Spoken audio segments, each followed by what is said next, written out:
Et coucou chers art journalistes, c'est Marie de l'âme du féminin et on se retrouve dans cette vidéo où je t'en dis plus sur l'embossage et surtout l'embossage à froid. Cette vidéo en fait est issue d'une demande de Francem sur YouTube qui me demandait en commentaire parce qu'elle n'avait pas trop bien saisi à la suite de la vidéo sur l'embossage à chaud comment faire de l'embossage à froid. Donc c'est parti, je vais tout te dire. Les explications d'aujourd'hui vont te permettre d'interpréter la carte embossage du jeu de l'âme.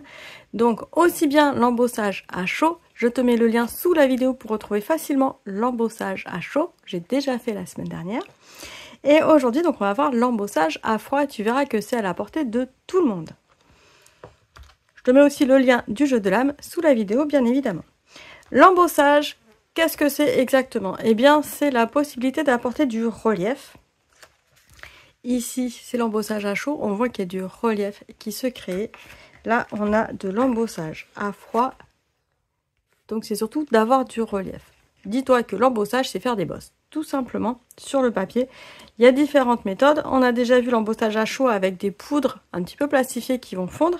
À froid, en fait, c'est beaucoup plus simple. On va déformer le papier pour lui donner ce relief. Alors, comment on fait pour déformer le papier? On a plusieurs méthodes. Après, je reviendrai sur les exemples qui existent.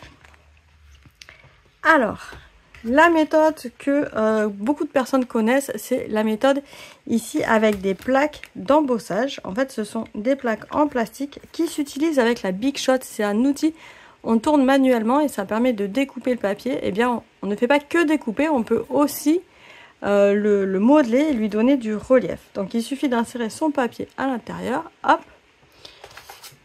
comme ici. En fait la machine elle va appuyer très très fort sur la plaque et en appuyant très fort, eh bien on arrive à avoir un motif qui est en relief.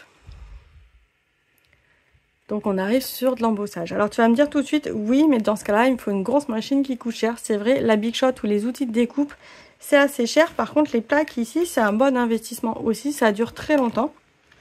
Il en existe sous plein de marques différentes. Alors Caramel Studio n'existe plus, mais il n'empêche que c'était de la qualité. On a la marque Daris ici. Il y a pas mal de marques. Après, c'est vrai que je vais te montrer quelques exemples comment l'utiliser dans sa pratique artistique. On n'y pense pas toujours, mais ça peut s'intégrer à la pratique de l'art journal. Comme tu l'as vu ici, en fait, j'ai ma petite réserve de découpe d'étiquettes que j'ai faite avec ma Big Shot. J'utilise pour ça, attention, je pense que vous avez reconnu, un boîtier de VHS, des vieilles cassettes vidéo. Et donc dedans, j'ai fait mes petites découpes. J'en ai où je les ai embossées à l'avance. À l'avance. Voilà, il y en a où j'ai fait des tests de tamponnage, donc je vais pouvoir les utiliser dans ce sens-là. Là, c'est juste la marque de ma plaque de découpe qui commence à être vieille. Et donc, j'ai cette petite réserve à portée de main dans différents types de matières et différents types de découpes. L'avantage d'avoir ce genre de petite découpe à l'avance, c'est qu'ensuite, eh bien, on n'a plus qu'à créer. T'inquiète pas, je vais te montrer comment faire ensuite de l'embossage facilement avec le matériel, soit à portée de main, soit vraiment pas cher. Dans notre art journal, comment ça va prendre forme? Eh bien ici, tu vois que je me suis amusée il y a quelques années déjà à créer une page d'art journal avec que des découpes de chutes de papier que j'ai collées en fond. Et ensuite, j'ai travaillé tout ça avec de la peinture acrylique. Et ici, bah, ça fait vachement bien ressortir les reliefs. L'avantage, donc c'est que quand on a l'embossage à froid, on a tout de suite les reliefs qui ressortent en faisant alors on peut le faire soit avec le doigt de passer la peinture quasi sèche, soit avec un pinceau sec qui va s'accrocher simplement au relief des motifs et aux tranches. Donc ça, j'aime beaucoup cet effet là. Et on voit que les motifs sont bien mis en avant, bien en relief. Donc là, c'était vraiment l'idée d'utiliser des motifs qui vont ressortir.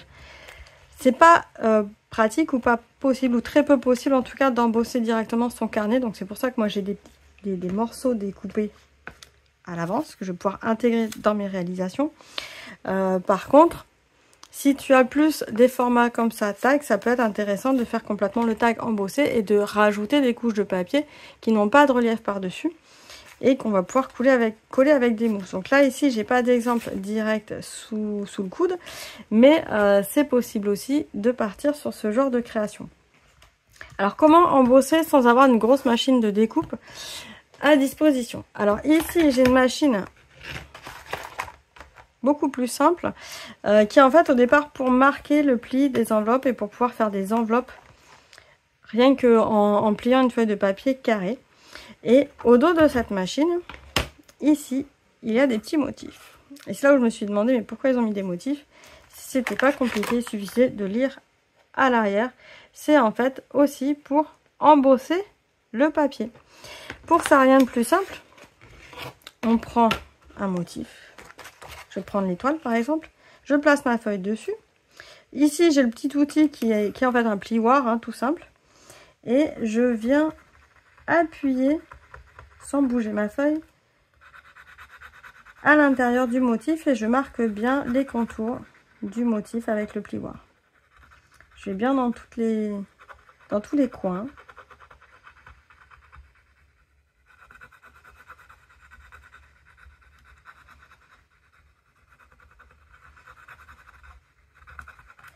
Voilà. Et donc le motif embossé à froid, on le voit de l'autre côté. Tadam! Embossage à froid ici. Donc là, je suis vraiment en relief. Donc quand on veut embosser quelque chose, on part sur l'envers pour gratter et il apparaît de l'autre côté. Donc ce genre de petit motif, on peut largement le faire sur un carnet dans la mesure où la feuille n'est pas trop épaisse parce que sinon plus c'est épais, plus ça va être dur de bien marquer les bords et il y a un risque aussi de se déchirer le papier. Mais sur un papier, là je suis sur un papier qui fait un tout petit peu plus de 100 grammes, ça marche très très bien. Donc là tu vas me dire, il y a encore besoin d'un outil. Comment faire quand on n'a pas d'outil, qu'on ne peut pas investir? Eh bien c'est pas bien compliqué, il suffit de prendre des objets du quotidien. Voilà, donc comme tout le monde, je pense que toutes les personnes créatives ont à un moment donné décalqué les pièces ou des objets comme ça du quotidien. Donc l'idée c'est d'avoir un objet qui soit quand même dur, avec un bon relief dessus. Et là, je vais faire pareil. Je prends ma pièce. Hop. Je la plaque sur le papier. Je bouge pas. Et je viens gratter par-dessus. On va bien dans tous les... On prend son temps. En fait, il faut appuyer quand même pas mal. De façon homogène. Sur la totalité de l'objet. Et là, on peut prendre après des porte-clés. On peut prendre des pièces de monnaie étrangère. Je sais pas, en fait, après c'est une histoire d'imagination et de ce qu'on a à portée de main. Ça peut être des clés métalliques, ça peut être voilà tout ce qui va être dur et qui comporte un minimum de relief sur lequel on va pouvoir appliquer le papier. Et voilà, là j'ai bien fait le tour de ma pièce. Alors, je sais pas si ça va bien ressortir ici à la vidéo. Je bouge pas trop. Mais on a les 10 € qui sont reportés. Alors, certes en miroir. Mais sur mon papier. Donc, j'ai vraiment le relief. C'est pas du tout gris. Hein, c'est le relief du papier qui fait ça. Et on peut comme ça s'amuser à marquer son papier. Comme j'allais dire, je vais pouvoir marquer ici si je veux faire juste des rainures. Je pourrais très bien faire juste des rainures. Voilà, comme ça, je pourrais très bien faire juste des rainures. Hop. Et ça peut faire aussi un effet un petit peu de bordure sur le bord de ma page. Voilà. Et on a un relief. Donc à partir du moment où on arrive à créer du relief sur du papier, c'est de l'embossage. Donc, si tu tombes sur cette carte, dans le jeu de l'âme, pas de souci, il n'y a pas besoin d'avoir énormément de matériel pour pouvoir interpréter cette carte et passer à l'action dans ton art journal.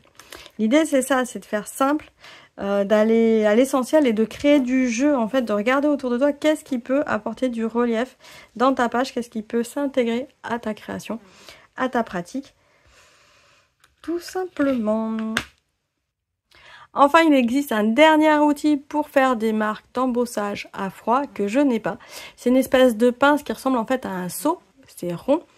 J'ai plus le nom en tête, mais on l'insère comme ça sur le côté de son papier avec la pince, ça pince très très fort, et c'était utilisé pendant un temps pour faire des signatures sur des documents officiels. D'ailleurs des fois on retrouve encore sur certains documents d'institutions un petit peu plus voilà, un peu plus haut de gamme on va dire, ou qualifiées, des marques comme ça en forme de sceau en relief, ou même des grandes familles qui vont marquer comme ça leurs documents en relief et sans encre, sans cire non plus. Et c'est voilà, c'est une marque de fabrique quelque part qu'on peut mettre dans son carnet. Il existe encore, d'ailleurs je vais trouver peut-être encore des liens sous cette vidéo, de sociétés qui produisent ces tampons. Par contre effectivement c'est un investissement, mais qu'on conserve tout le reste de sa vie, parce que c'est vraiment quelque chose de très qualitatif. J'espère que toutes ces explications sur l'embossage à chaud comme à froid vont te permettre d'explorer de nouveaux horizons dans ton art journal. N'hésite pas à me dire en commentaire si ça te parle, si tu as déjà essayé cette technique-là, si au contraire tu as maintenant envie de l'essayer, si tu as déjà d'autres pistes aussi de matériaux pour pouvoir faire des marques comme ça en relief dans ton art journal. Moi je suis curieuse, et on se retrouve très bientôt dans une prochaine vidéo. Ciao ciao!